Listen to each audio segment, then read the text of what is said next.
ఇండ్ల రవి. నేను ఏపీ అనాథల సంక్షేమ సంఘం నెల్లూరు జిల్లా ఉపాధ్యక్షుడిగా పనిచేస్తున్నాను.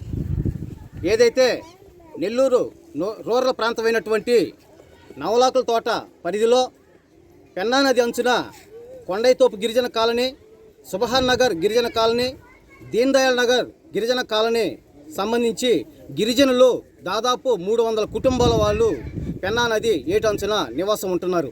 ఇప్పటికీ వీరు ఇక్కడ నివాసం ఉంటున్నట్టు కాలం దాదాపుగా 20 ఏళ్ళు పూర్తయింది. అప్పటి నుంచి ఇప్పటి వరకు పెన్నా నది అంచున 200 నుంచి 300 కుటుంబాల వరకు పూరి గుడిసెలు వేసుకొని గిరిజనులందరూ కూడా చాలా దీనమైనటువంటి హీనమైనటువంటి స్థితిలో జీవనాన్ని గడుపుతున్నారు. ప్రతి సంవత్సరం పెన్నా నదికి వరద నీరు ప్రవహించడం వల్ల కోతకు గురయ్యి ఈ యొక్క ప్రాంతం గిరిజనుల పాలిట శాపంగా తయారైంది.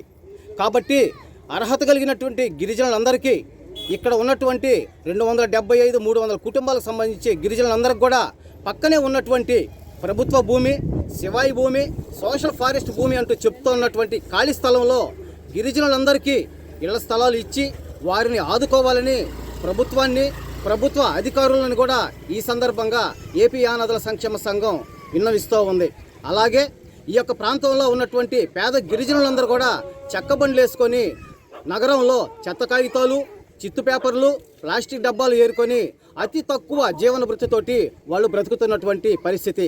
ఈ క్రమంలో వాళ్ళకు చెక్క రిక్షాలు లేక బాడుగు బండ్లు తీసుకొని రోజుకు 100 రూపాయలు బాడుగు బండి తీసుకొని జీవనాన్ని వెళ్లదీస్తున్నటువంటి పరిస్థితి ఉంది. కాబట్టి ఐటీడీఏ అధికారులు చొరవ తీసుకొని అర్హత కలిగినటువంటి గిరిజనులందరికీ కూడా చెక్క రిక్షాలను, సైకిల్ వలలను వారికి సబ్సిడీ రుణాల ద్వారా ఇచ్చి వారిని ఆదుకోవాల్సిందిగా ఏపీ అనాథల సంక్షేమ సంఘంగా మేము కోరడం అవుతున్నది.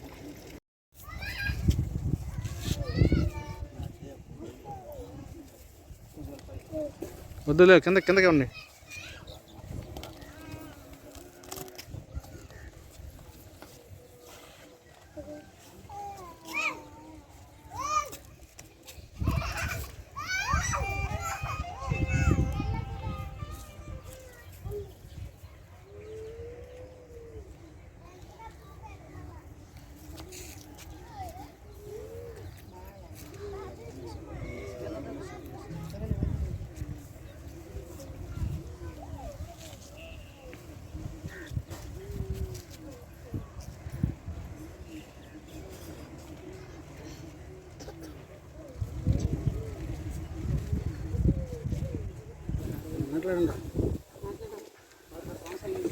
పేరు గడ్డం లక్ష్మమ్మ.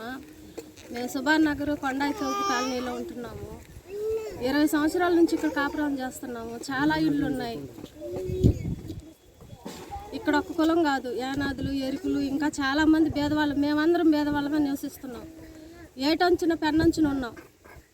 వరద నీళ్ళు వచ్చినప్పుడు ఇక్కడ కుటుంబాలు ఎంత బాధపడుతున్నాయో ప్రభుత్వానికి తెలియజేయాలని మేము ఇప్పుడు ఇలా మాట్లాడుతున్నాము.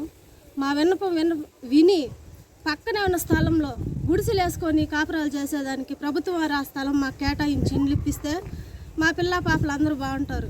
ఏటికి వరద వచ్చినప్పుడల్లా వచ్చి చూసేవాళ్ళే కానీ మమ్మల్ని పలకరించేవాళ్ళు కాదు. ఏంటంటే ఇక్కడ ఇన్ని ఇండ్లు ఉన్నాయి, ఇన్ని కాపురాలు ఉన్నాయి. ఓట్ల ఎలక్షన్లకు అయితే ఓట్లకు వస్తున్నారు కానీ ఇక్కడ పట్టించుకునే వాళ్ళు ఎవరూ లేరు. అదేమంటే ఎక్కడో ఇస్తాము చేస్తామని చెప్తున్నారు మాకు, కానీ జరగడంలా.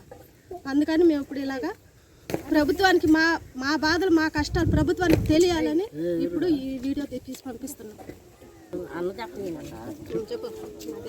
నా పేరు గంగమ్మ, గంధాల గంగమ్మ. నేను 20 సంవత్సరాల నుంచి ఏడే ఉన్నాము. వరద వచ్చినప్పుడు వాళ్ళు ఇల్లు కాళ్ళు అన్నీ కొట్టుకుని వెళ్ళిపోతున్నాయి. పిల్లకాయలు కూడా చాలా మంది బాధపడుతున్నారు. కొంతమంది చదువు లేదని కొంతమంది బాధపడుతున్నారు. మాకు ఇక్కడ కాగితాలు ఏరుకునేవాళ్ళు, డబ్బాలు కాగితాలు అవన్నీ ఏరుకుని తినేవాళ్ళు మేము. అంతే, మాకేమో పండ్లు లేవు. దూరం ఎత్తిపోయి ఆడ పారేస్తే మమ్మల్ని ఏ బతుకు తీసి మేము మా బిడ్డలు పెట్టుకోవాలి, మేము మా మొగ్గులకి ఏం చెప్పుకోవాలి, బాధపడి మేము బాధపడుతున్నాం. అదే నా పేరు వెంకటేశ్వరు. మేము చెత్తకాతులు ఏరుకుంటున్నాము, పిల్లకాయలను పోజేసుకుంటున్నాము. ఆ చెక్క బండ్లు బాగుకి తీసుకొనేసి మేము ఎంతసేపుగా జీవించుకోవాలా? మీరు దయచేసి మాకు చెక్క బండ్లు ఇప్పించండి.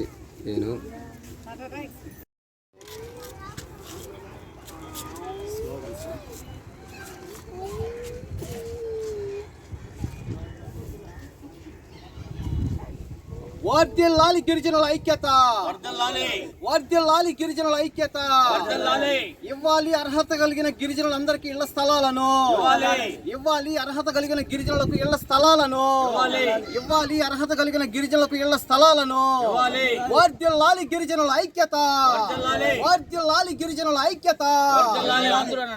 ఇవ్వాలి గిరిజనులకు చెక్క రిక్షాలను, సైకిల్ వలలను, ఇవ్వాలి గిరిజనులకు చెక్క రిక్షాలను, సైకిల్ వలలను సబ్సిడీ రుణాల ద్వారా.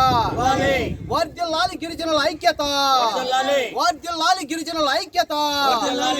ఇవ్వాలి అర్హత కలిగిన గిరిజనులందరికీ ఇళ్ల స్థలాలను, ఇవ్వాలి అర్హత కలిగిన గిరిజనులకు ఇళ్ల స్థలాలను, ఇవ్వాలి అర్హత కలిగిన యానాదులకు ఇళ్ల స్థలాలను, ఇవ్వాలి అర్హత కలిగిన ఎరుకల వాళ్ళందరికీ ఇళ్ల స్థలాలను. వర్ధిల్లాలి గిరిజనుల ఐక్యత, వర్ధిల్లాలి గిరిజనుల ఐక్యత.